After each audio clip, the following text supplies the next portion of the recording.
အားလုံးပဲမင်္ဂလာပါဒီနေ့မှာတော့အနေဝေးတဲ့ချစ်သူစုံတွဲတွေတွေးမသွားစေဖို့အတွက်လှုပ်ဆောင်ရမယ့်အရာအချို့ကိုပြောပြပေးသွားမှာပဲဖြစ်ပါတယ်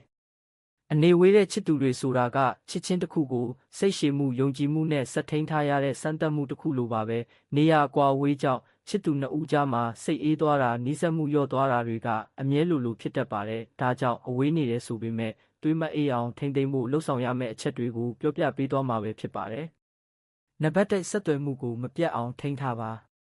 နေ့တိုင်းမဖြစ်လဲအချိန်တစ်ခုခုမှာ message ပို့ခြင်းဖုန်းခေါ်ခြင်းဗီဒီယိုကိုလုပ်ခြင်းတွေကအရန်ရေးကြည့်ပါတယ်ဆက်သွယ်မှုမရှိရင်စိတ်ကွာခြားမှုဖြစ်လာနိုင်ပြီးမလိုလားအပ်တဲ့အထင်လွဲမှုတွေဖြစ်နိုင်ပါတယ်အရေးကြီးတာကအရေးအတွက်မဟုတ်ပဲအရေးသွေးပါပဲပြောတဲ့စကားတွေထဲမှာစိတ်ဝင်စားမှုချစ်ချင်းနားလည်မှုတွေပါဝင်ဖို့လိုပါတယ်နံပါတ်2ယုံကြည်မှုကိုတည်ဆောက်ပါအနေဝေးတဲ့ချစ်သူကိုမမြင်ရတဲ့အတွက်တန်တရားဖြစ်ဖို့လွယ်ပါတယ်။ဒါပေမဲ့တန်တရားကိုဆက်သွယ်မှုနဲ့ပြန်မတိဆောက်ရင်ရလေးရှင်းရှိကကြာရှည်မခံနိုင်ပါဘူး။ဒါကြောင့်တယောက်ကိုတယောက်ယုံကြည်ပြီးကိုလုပ်တဲ့အရာတွေကိုပြောပြထားခြင်းလိမ်ညာမှုမရှိခြင်းကပိုအရေးကြီးပါတယ်။နံပါတ်3အချိန်တွေကိုအတူတူဖန်တီးပါ။နေရာမတူပေမဲ့အတူတူလုပ်လို့ရတဲ့အရာတွေရှိပါတယ်။တစ်ချိန်တည်းမှာရုပ်ရှင်ကြည့်ခြင်းအွန်လိုင်းဂိမ်းကစားခြင်းတနေ့တာအတွေ့အကြုံတွေကိုမျှဝေပြောပြခြင်းတို့ကနှီးစပ်မှုကိုပြန်တိဆောက်ပေးနိုင်ပါတယ်။အဲ့ဒီလိုအချိန်တွေကတွေးမအေးစေပဲချစ်ချင်းမြတ်တာကိုပိုလို့တည်မြဲစေပါတယ်။နံပါတ်4ရည်မှန်းချက်တစ်ခုခုထားပါ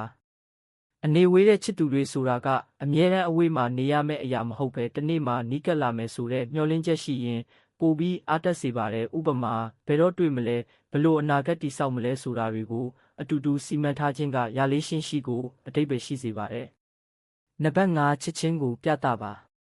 ကိုရဲသူကိုချစ်တယ်ဆိုတဲ့စကားလေးတစ်ခုပဲဖြစ်ဖြစ်စပရိတ်လေးတွေလုပ်ပေးတာပဲဖြစ်ဖြစ်အမတ်တရနေ့တွေကိုမမေ့ခြင်းတို့ကအရန်ရေးကြည့်ပါတယ်အဝေးမှာနေရင်ပိုပြီးထင်ရှားအောင်ချစ်ချင်းကိုပြသဖို့လိုပါတယ်